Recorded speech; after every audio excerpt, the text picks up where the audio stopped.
Okay, who here wants to live long? Like this, something else. Okay, I want to tell everyone how they can possibly increase their life expectancy. We can increase our life expectancy by doing one simple thing, and that's limiting the amount of processed foods we put in our body.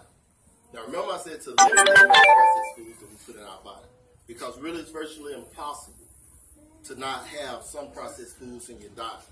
However, with a little bit of management of our time, we can include a few better nutritious meals in our diet.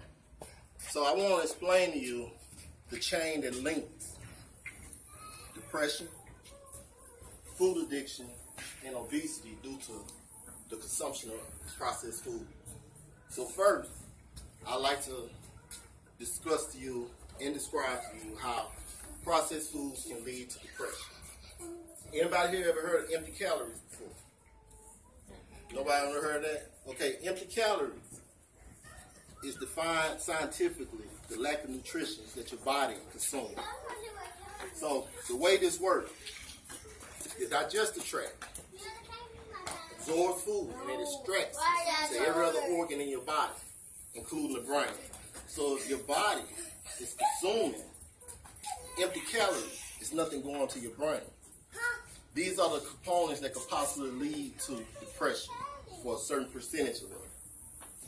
As a matter of fact, from a Harvard Health blog, like an expensive car, your brain functions best when it's filled with premium fuel. We can compare that to premium food, like our fruits, our vegetables, lean meats. Second, I want to describe to you how that chain of depression can be linked to food addiction. For example, our children. You see how they are when you give them sugar, they hyper, they running around like we can't even control them.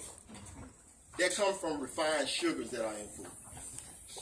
And what these sugars do, because they process in empty calories, they can have you craving these snacks like little Debbie cake.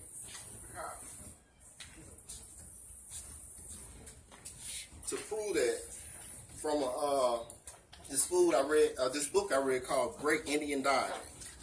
Most of the ingredients that we are unfamiliar with are artificial ingredients designed to not only make you addicted, but make foods last longer and save big corporations money.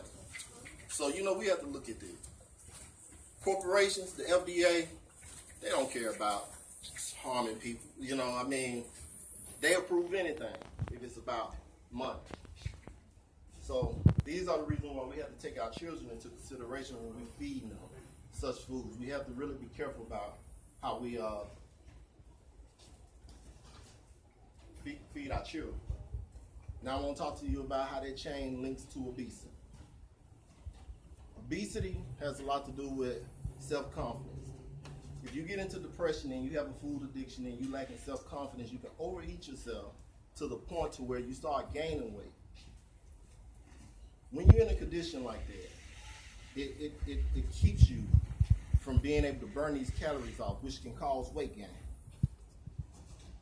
From an AGA Institute, recorded that stress-induced eating can be seen as another disorder, a reward mechanism.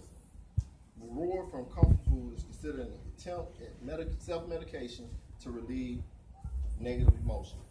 Now I discussed with you about those three things